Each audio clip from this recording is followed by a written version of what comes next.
Bab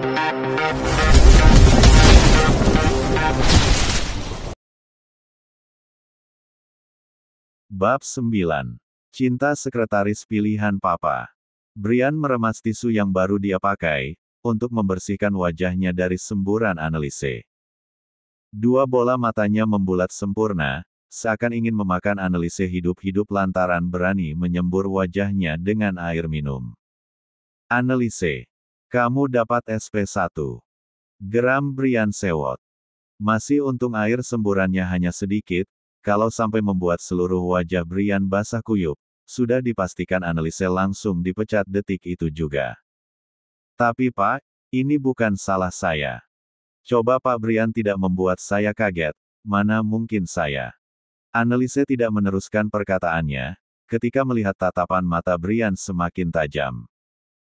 Seketika dia menelan kasar ludahnya, mungkin setelah ini dia akan mendapatkan masalah, karena sudah berani menyalahkan sang bos yang katanya selalu benar, sejak menjabat sebagai CEO. Kamu berani menyalahkan saya? Seru Brian penuh penekanan. Dari ekspresi wajahnya, Brian tampak sudah sangat geram dengan Anneliese. Sebab lagi-lagi Anneliese berani membantah dan menyalahkannya. Maaf Pak Brian, lebih baik langsung ke intinya saja daripada waktu kita habis untuk berdebat. Anneliese berucap pelan, lebih tepatnya terdengar lembut.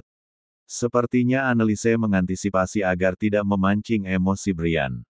Saya tidak paham dengan kontak fisik yang Pak Brian maksud tadi. Bisa dijelaskan lebih detail? Tanyanya. Anneliese tidak sedang berpura-pura bodoh, dia memang tidak paham sama sekali dengan perkataan bosnya yang ambigu. Mendengar Brian ingin melakukan kontak fisik dengannya saja sudah terdengar aneh, sebab sikap dingin Brian pada semua wanita, bukan sesuatu yang rahasia. Semua orang tahu bagaimana perlakuan Brian pada orang-orang di sekitar. Dia hampir tidak pernah dekat dengan wanita, apalagi kontak fisik. Brian berdecak, antara kesal dan gengsi menjelaskan lebih detail pada Anneliese. Dia juga bingung menentukan kata-kata yang tepat supaya tidak menurunkan harga dirinya sebagai bos di mata bawahannya. Jadi Brian malah mengajak Anneliese untuk berpacaran. Reaksi Anneliese tentu saja semakin syok. Untung saat posisinya sedang tidak minum. Kalau itu terjadi, mungkin Anneliese sudah menyembur wajah Brian untuk kedua kalinya, saking kagetnya. Sampainya di perusahaan, keduanya berpisah dan mengambil jalan masing-masing untuk menuju ke ruang kerja mereka. Brian pergi lewat lift khusus, sedangkan Anneliese lewat lift umum untuk semua karyawan. Padahal seorang sekretaris pribadi tidak dilarang menggunakan lift khusus, sebab pekerjaannya selalu berkaitan dengan bos. Sepertinya dia sudah tidak waras. Gumam Anneliese lirih. Dia menjadi kesal ketika mengingat kejadian tadi di restoran. Brian terlalu merendahkan harga dirinya sebagai wanita. Seenaknya saja mengajak pacaran dalam waktu yang ditentukan dan diharuskan melakukan kontak fisik. Tidak heran kalau Anneliese bersikeras, menolak ajaknya sampai membuat Brian semakin terbakar emosi. Kalau cuma untuk pegang-pegang, kenapa tidak pakai jasa kupu-kupu malam saja? Menjengkelkan sekali. Gerutunya sewot. Anneliese masih mengomel sepanjang jalan menuju ruangannya. Perkataan Brian masih terngiang-ngiang di telinganya, membuat Anneliese kesulitan menahan diri untuk tidak emosi, meski Brian sudah menghilang dari pandangan matanya. Saya hanya minta kontak fisik, bukan bercinta. Kenapa seperti tidak terima? Gaji kamu akan saya naikkan 2 kali lipat, kalau kamu setuju dengan tawaran saya. Anneliese mengepalkan kedua tangannya ketika perkataan Brian berputar di kepalanya. Kalau tidak ingat bahwa Brian adalah bosnya, mungkin Anneliese sudah menggunakan kedua tangannya untuk meninju Brian. Cek, orang kaya dan berkuasa memang suka seenaknya. Seru Anneliese sebal. Suasana di meja makan selalu terasa sepi sejak 6 tahun yang lalu, tepatnya setelah Flora menikah dan tinggal bersama suaminya. Kediaman mewah Saka mendadak sunyi, mereka kehilangan sumber keceriaan, yang selalu membuat suasana di rumah menjadi ramai. Biasanya setiap kali selesai makan bersama, semua orang akan mendengar celotehan dari Flora. Ada saja bahan cerita gang tidak pernah habis untuk dibahas. Terkadang sampai harus berdebat dengan Brian lantaran di mata Brian, Flora terlalu berisik. Sebab kepribadian Brian sangat pendiam, tertutup dan malas basa-basi, jadi tak jarang Brian akan protes supaya Flora berhenti bicara. Jadi tidak heran kalau sekarang kondisi rumah seperti tidak berpenghuni. Karena Brian akan langsung kembali ke kamarnya setiap selesai makan bersama. Alih-alih mengobrol dan quality time dengan keluarga, Brian malah asik menyendiri. Tapi makan malam kali ini Jihan menahan putranya agar tetap duduk di kursinya dan tidak boleh beranjak. Brian, 3 hari lagi adalah anniversary pernikahan Mommy dan Daddy ke-28 tahun. Kali ini Mommy ingin merayakannya di rumah saja, mengundang keluarga dan teman dekat untuk makan malam di rumah. Ujar Jihan. Brian hanya mengatakan, seraya mengangguk paham. Respon putranya membuat Jihan mengelus dada. Makin kesini, kadar kedinginan Brian semakin menjadi saja. Bukan hanya pada orang lain, tapi pada keluarganya sendiri juga seperti itu. Tolong nanti kamu undang Anne dan Felix ya. Mereka yang balik dekat dan paling banyak berinteraksi dengan kamu. Mommy rasa mereka perkumpulan diundang. Pinta Jihan. Itu sebenarnya hanya akal-akalan Jihan saja agar Brian bisa berinteraksi dengan Annelise di jam kantor. Tapi agar Brian tidak curiga, Jihan sengaja menyuruh Brian untuk mengundang Felix juga. Mereka pekerjaku, sebenarnya tidak ada hubungannya dengan anniversary itu. Lebih baik tidak usah diundang. Ujar Brian. Dia terlihat enggan menuruti perintah mominya. Mama ingin mengundang mereka supaya lebih ramai saja. Kalau kami tidak mau mengatakan pada mereka, nanti biar Momi saja yang menghubungi Felix dan Anne. Tegas Jihan tanpa mau mendengar bantahan lagi. Sementara itu Saka hanya bisa menggelengkan kepala ketika mendengar istri dan anaknya.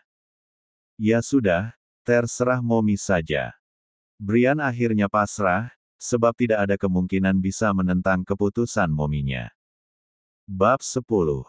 Annelise menghela nafas berat sembari mendudukkan diri di depan meja rias. Selama 3 tahun bekerja di bidang yang dia sukai, yaitu bekerja di perusahaan besar, baru kali ini Annelise merasakan tidak semangat ketika akan berangkat bekerja. Wajahnya tampak kusut seperti jemuran yang hanya ditumpuk-tumpuk tanpa disetrika. Padahal dia baru saja selesai mandi, rambutnya juga masih setengah basah bekas keramas. Seharusnya Annelise keluar dari kamar mandi dengan keadaan fresh dan semangat, bukan kebalikannya. Si kutub utara itu kenapa hanya bisa merusak moodku saja. Belum genap 2 minggu bekerja, rasanya sudah tidak betah, menghadapi sikap randomnya yang di luar nalar manusia. Pria itu lebih mirip titisan beruang kutub daripada titisan Pak Saka dan Bu Jihan. Annelise menggerutu sendiri di depan kaca sembari mengoleskan make up di wajahnya. Kalau dipikir-pikir, ucapan Annelise ada benarnya juga. Dengan sikap Brian yang dingin, cuek dan terkadang sangat galak, Brian sudah mirip seperti beruang kutub. Secara tampilan fisik juga ada sedikit kemiripan, sama-sama putih dan memiliki sorot mata yang tajam. Tok, tok, tok. Annelise segera beranjak dari duduknya ketika mendengar suara ketukan pintu dari luar kamarnya.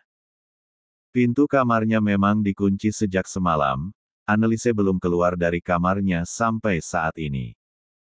Anne, kenapa kamu tidak cerita pada Bibi soal pekerjaanmu sekarang? Pertanyaan itu langsung ditodongkan pada Annelise, saat baru saja membuka pintu. Wanita berparas cantik itu tampak menghela nafas. Dia seperti sudah sangat malas dengan wanita paruh baya itu. Wanita yang tak lain adalah kakak kandung dari mendiang ayah Annelise. Bibi, sejak kapan Bibi peduli dengan pekerjaanku? Bukankah yang paling penting adalah uang bulanan dariku lancar? Annelise berkata datar namun penuh penekanan. Tujuannya untuk menyindir dan menyadarkan sang bibi, bahwa apa yang dia lakukan tidak mencerminkan seorang bibi, terhadap keponakannya yang sudah menjadi yatim piatu. Dulu ketika Anneliese kehilangan kedua orang tuanya sekaligus dalam tragedi kecelakaan, dia hanya seorang remaja, yang masih membutuhkan kasih sayang dan peran orang tua sebagai tempat berkeluh kesah dan berlindung. Seharusnya keberadaan bibi dan pamannya bisa menggantikan peran orang tua untuk Anneliese, yang kala itu masih remaja. Namun pada kenyataannya tidak ada yang bisa Anneliese harapkan dari bibi dan pamannya. Sekarang Anneliese paham kenapa dulu bibinya sangat ingin mengasuh dan mengajaknya tinggal bersama, ternyata hanya untuk menjadikannya alat penghasil uang. Apalagi mereka jadi bisa tinggal di rumah peninggalan orang tua Anneliese yang lumayan besar ini. Kamu ini bicara apa? Dulu bibi sudah tahu pekerjaan dan posisi kamu di perusahaan, jadi bibi tidak bertanya lagi. Sekarang kamu sudah pindah perusahaan dan posisi kamu jauh lebih tinggi dari sebelumnya. Ujarnya santai. Bibi dengar, bos kamu masih muda dan belum menikah. Anneliese, kamu sangat beruntung mendapatkan kesempatan itu. Kamu bisa mendekatinya. Ucapnya dengan raut wajah dan nada bicara yang antusias. Anneliese cukup syok mendengarnya, dia bukan orang bodoh yang tidak paham maksud sang bibi. Bibi, aku tidak ada bakat menjadi wanita penggoda. Lagi pula bos-bos besar hanya tertarik pada wanita yang sederajat dengannya. Kalau bibi berpikir aku bisa menarik perhatian bosku, itu salah besar. Anneliese lantas segera pamit masuk ke kamarnya lagi, dia mengambil ponsel dan memasukkannya ke dalam tas, lalu bergegas keluar kamar lagi. Kamu bisa hidup enak dengan menikah dengan bosmu. Harusnya kamu setuju dengan pemikiran bibi. Ujar Nani Gaho sambil mengekori Anneliese yang menuruni anak tangga. Aku bisa hidup enak dengan usaha dan kerja kerasku sendiri, tidak perlu menjadi murahan di depan orang kaya. Jawab Anneliese sebal. Aku berangkat dulu. Anneliese berlalu begitu saja, dia bahkan melewatkan sarapan paginya karena sudah tidak selera lagi. Pagi ini moodnya benar-benar buruk. Dia sudah kesal memikirkan sikap Brian, sekarang malah ditambah lagi dengan sikap rakus bibinya, yang hanya memikirkan uang, dan uang. Brian tiba di perusahaan pukul 7.30. Hari ini dia datang lebih awal dari biasanya, sebab ada file yang tertinggal yang harus dia cek untuk dikirim pagi ini. Saat melewati ruangan sekretaris yang hanya berdinding kaca transparan, Brian refleks menghentikan langkah, lantaran melihat Anneliese sudah duduk di sana dan terlihat sedang sarapan. Wanita berambut panjang itu fokus makan tanpa menyadari keadaan di sekelilingnya. Brian berdecak pelan ketika baru sadar dirinya terlalu lama menatap Anneliese. Dengan langkah tegap dan pandangan lurus ke depan, Brian beranjak dari sana. Sampainya di ruangan kerjanya, Brian langsung memeriksa file itu dan segera mengirimkannya pada Felix. Butuh sekitar 20 menit untuk menyelesaikan pekerjaannya. File yang dia kirim lewat email sudah berhasil dikirim. Namun jari telunjuk Brian masih bergerak-gerak di atas keyboard dengan gerakan mengetuk. Dia sedang mencari alasan, agar bisa memerintahkan Anneliese ikut ke Batam dengannya. Lihat saja, aku pastikan kamu bertekuk lutut padaku karena sudah berani menolak tawaranku. Gumamnya dalam hati.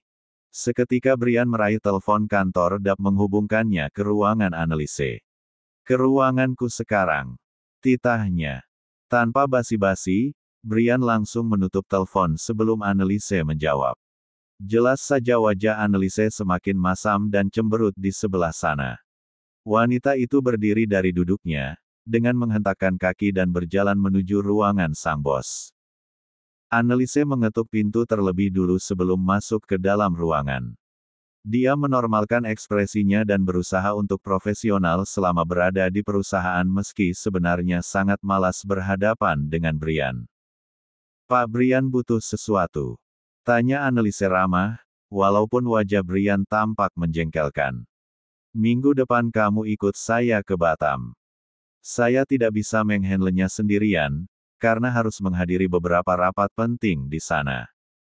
Ujarnya tegas. Anneliese hampir saja melayangkan protes, namun dia ingat dengan kata-kata profesional dalam bekerja. Jabatannya hanya sebagai sekretaris, jadi sebisa mungkin harus patuh dengan perintah atasannya selama masih berkaitan dengan pekerjaan. Baik Pak. Anneliese menjawab singkat. Jawaban yang sebenarnya tidak diharapkan Brian. Sebab raut wajahnya Brian menunjukkan kekesalan. Mungkin karena Anneliese sangat patuh ketika bekerja, tapi berani membantahnya di luar perusahaan. Apa ada lagi yang ingin Pak Brian sampaikan? Tanya Anneliese sopan. Ini. Dengan sedikit menggebrak meja, Brian menyodorkan undangan makan malam dari momninya untuk Anneliese. Nanti malam datang ke rumah, orang tuaku ingin mengundangmu. Tutur Brian datar. Anneliese meraih undangan itu. Undangan dengan judul Wedding Anniversary ke-28 tahun. Terima kasih, saya akan usahakan datang. Kalau begitu saya permisi. Anneliese pamit sopan dan segera keluar dari ruangan Brian. Bisa-bisanya tidak membahas hal itu. Geram Brian. Dia kesal sendiri karena Anneliese tidak membahas soal tawarannya beberapa hari lalu. Sepertinya Brian masih berpikir, bahwa Anneliese sama saja seperti wanita di luaran sana, yang akan tertarik jika diiming-imingi uang. Bab 11. Suasana di kediaman Saka sudah mulai ramai didatangi keluarga sejak pukul 5 sore. Walaupun acaranya dimulai pukul 7 malam nanti, tapi kebanyakan dari mereka ingin berkumpul dan bercengkrama lebih lama.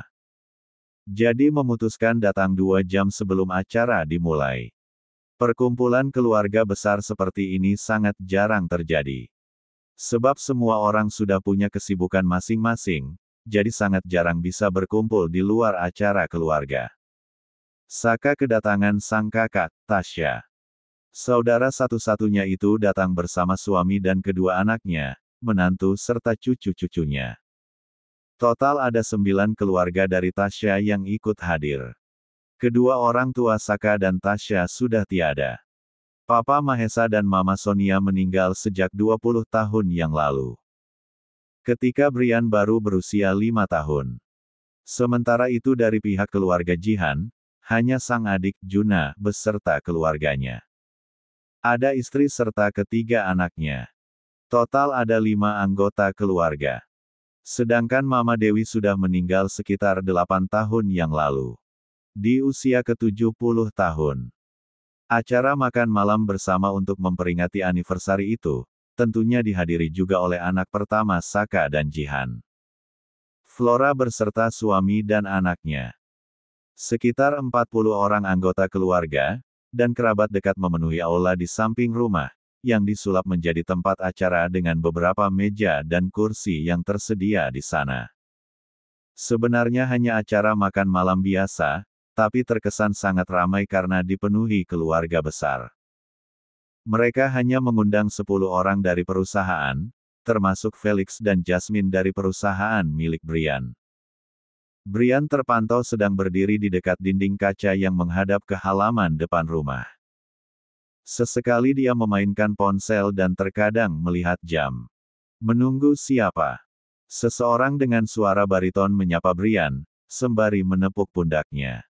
Brian menoleh, tersenyum datar pada omnya. Tidak ada yang ditunggu.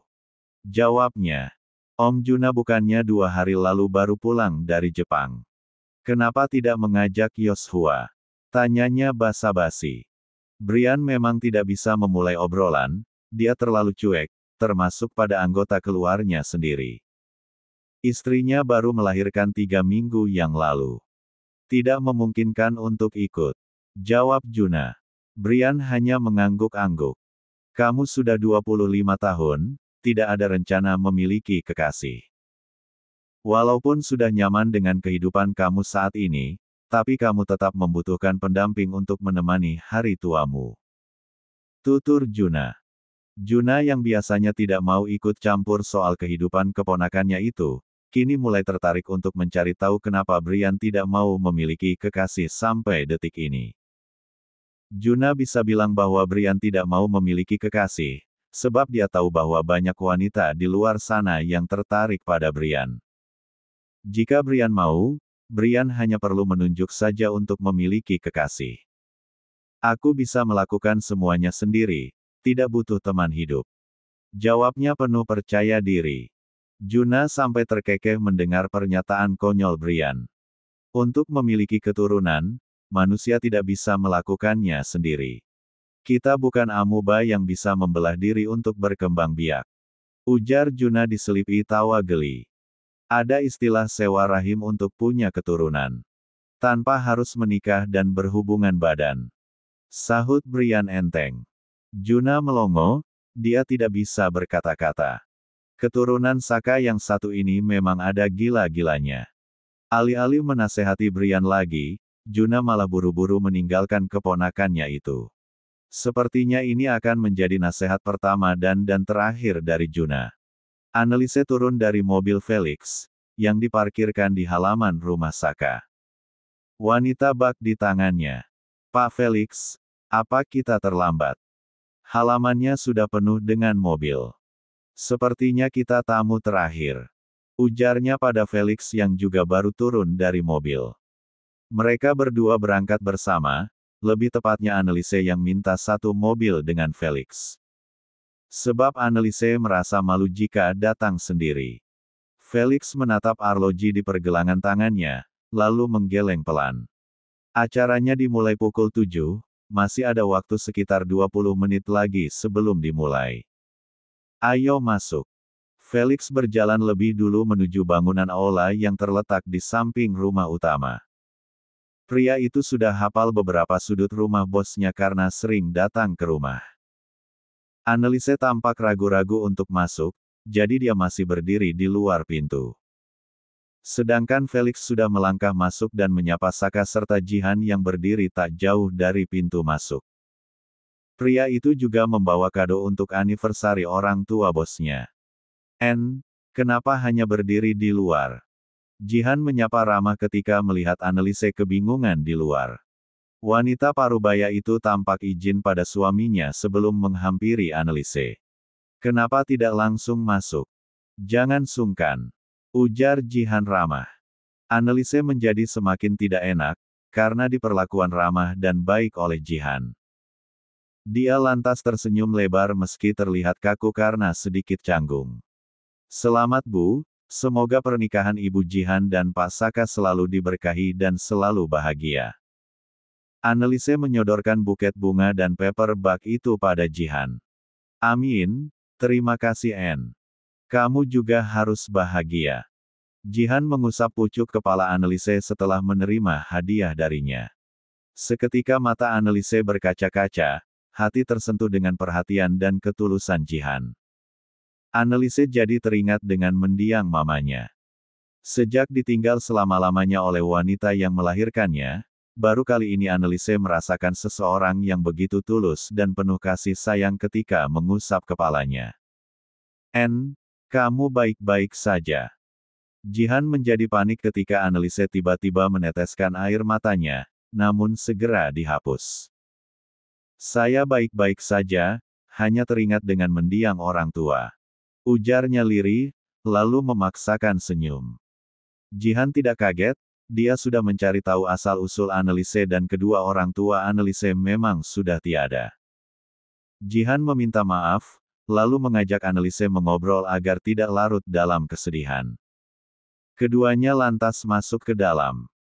Acara langsung dimulai tak lama setelah Anneliese bergabung di meja Felix dan para petinggi dari perusahaan Saka yang hadir di sana. Tentu saja Anneliese mengenal mereka karena 3 tahun bekerja di perusahaan milik Saka.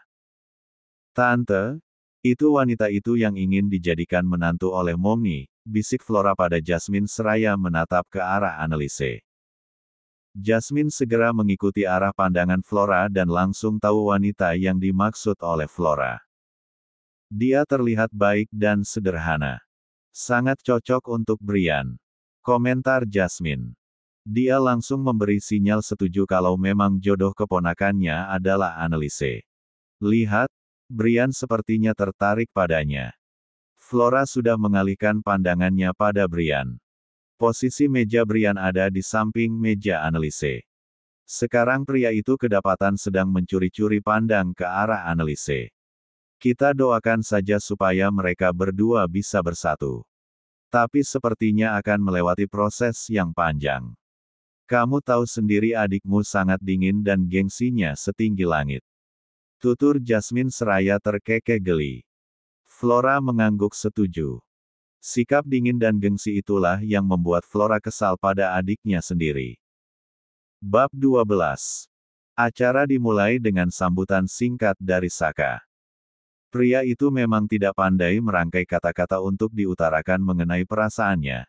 Dia hanya bisa bicara panjang lebar ketika memimpin rapat dan sebagainya yang berkaitan dengan bisnis. Kemudian sambutan disambung oleh Jihan, yang mengutarakan beberapa doa serta harapannya, yang belum tercapai dan diharapkan segera terwujud dalam waktu dekat. Dia meminta semua anggota keluarga dan para kerabat yang datang agar mengaminkan doa serta harapannya. Doa yang dikhususkan untuk putra bungsunya, Jihan berharap Brian segera bertemu jodohnya, dan menjalani hidup bahagia dengan pasangannya dalam sebuah ikatan pernikahan. Seperti Flora yang kini sudah hidup bahagia. Sementara itu, Brian yang namanya disebut terang-terangan oleh sang momi untuk didoakan, justru pura-pura sibuk dengan mengotak-atik ponselnya. Melihat sikap acuh Brian, ketika sang momi sedang mendoakannya, Juna dan Daniel yang duduk di sebelah Brian, hanya bisa menggeleng-gelengkan kepalanya. Keduanya tidak habis pikir dengan isi kepala Brian. Untung mereka berdua sudah paham watak keponakan serta adik iparnya itu yang sedikit ada gila-gilanya. Jihan tidak hanya memanjatkan doa untuk dirinya serta keluarganya sendiri, dia juga mendoakan kebahagiaan semua orang yang hadir di sana. Di akhir kalimat, Jihan berharap agar keluarga besarnya selalu rukun. Saling membantu dikala ada masalah dan menghindari perpecahan. Selesai memberi sambutan dan doa, acara dilanjut dengan pemotongan kue. Flora dan Brian diminta bergabung dengan kedua orang tuanya untuk memberikan selamat dan doa atas anniversary pernikahan mereka. Selanjutnya, Jihan mempersilahkan semua orang untuk menikmati malam-malam sembari bercengkrama dan mengobrol ringan. Ini bukan acara resmi, jadi semua orang terlihat sangat santai malam ini. Berbeda dengan yang Annelise, terlihat kaku selama acara berlangsung. Sebab, ini pertama kalinya dia menghadiri acara makan malam di keluarga Saka. Pak Felix, apa sudah boleh pulang? Annelise mendekat pada Felix dan berbisik sangat pelan padanya. Kenapa? Kamu ada acara lagi? Tanya Felix. Annelise menggeleng, lalu kembali mendekatkan wajahnya pada Felix. Saya tidak enak terlalu lama di sini.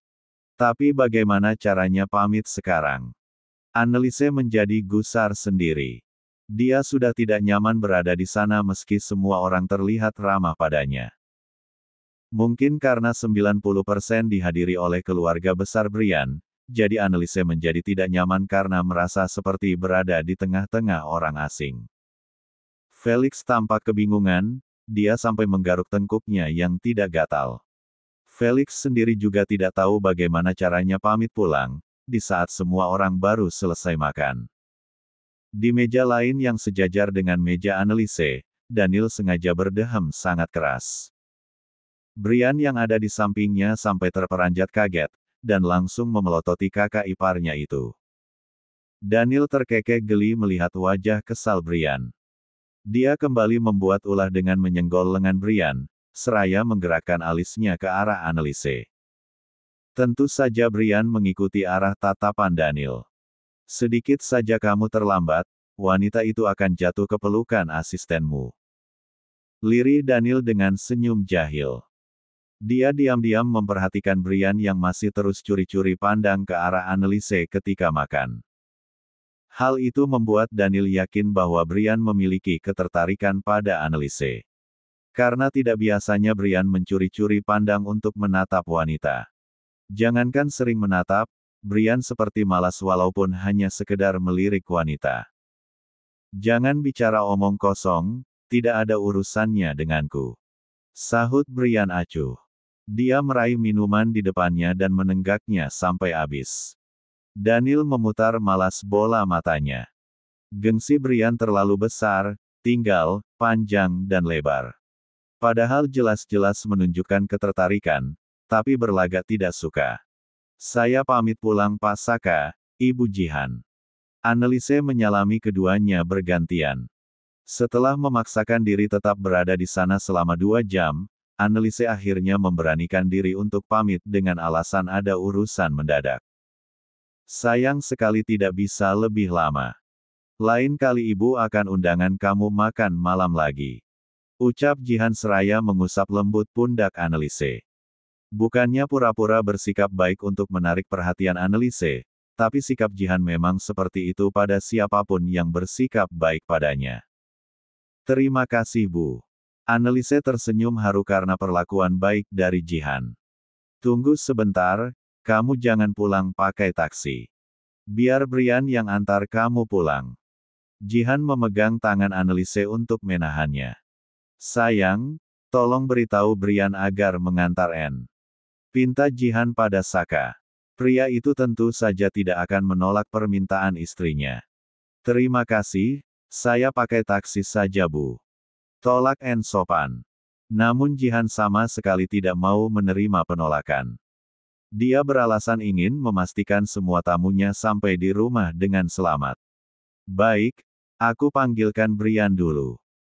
Saka sempat mengusap lembut pucuk kepala Jihan dengan menatap teduh.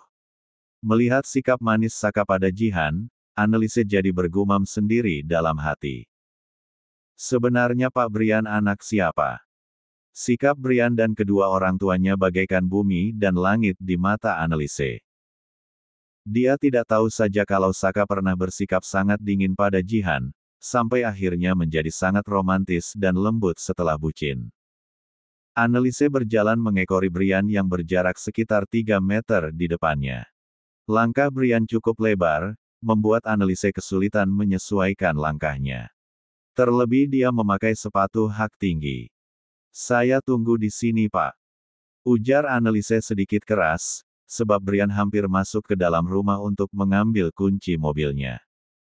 Brian menoleh, menatap Anneliese yang berdiri di samping pilar besar samping teras. Masuk. Ada beberapa hal yang harus kita bicarakan tentang agenda kunjungan ke Batam. Titah Brian. Anneliese memasang wajah keberatan, pasalnya semua orang sedang berkumpul di gedung aula samping rumah, jadi sudah pasti kondisi di dalam rumah tidak ada orang. Anneliese khawatir dianggap wanita tidak baik oleh keluarga Brian karena mau berduaan di dalam rumah itu. Boleh dibicarakan di teras saja. Tawar Anneliese. Semua orang ada di aula, saya takut. Brian segera memotong cepat dengan nada ketus. Kamu bahkan tidak menggoirahkan sama sekali, jangan terlalu percaya diri mengira saya akan macam-macam. Anneliese melotot sebal, siapa bilang dia takut pada Brian. Anneliese bahkan yakin kalau Brian pria aneh yang sulit tertarik pada perempuan, jadi tidak mungkin Brian akan macam-macam. Maaf Pak, untuk yang satu itu saya sangat paham. Saya tahu Pak Brian tidak mungkin macam-macam pada wanita. Sahut Anneliese, dia menekankan kalimat terakhirnya untuk membalas rasa kesalnya pada Brian. Apa maksud kamu? Sewot Brian sambil melotot tajam. Perkataan Anneliese terdengar seperti penghinaan dan menganggapnya tidak tertarik pada wanita. Anneliese mendengus kesal dan memilih diam. Cepat naik. Tidak ada penolakan. Paksa Brian, lalu kembali menaiki anak tangga untuk masuk ke dalam rumahnya. Anneliese setengah hati mengikuti Brian masuk ke dalam rumah. Dari jutaan pria di kota ini, hanya ada satu manusia yang seperti Pak Brian. Gumam Anneliese pelan. Dia melihat sosok Brian sebagai pria yang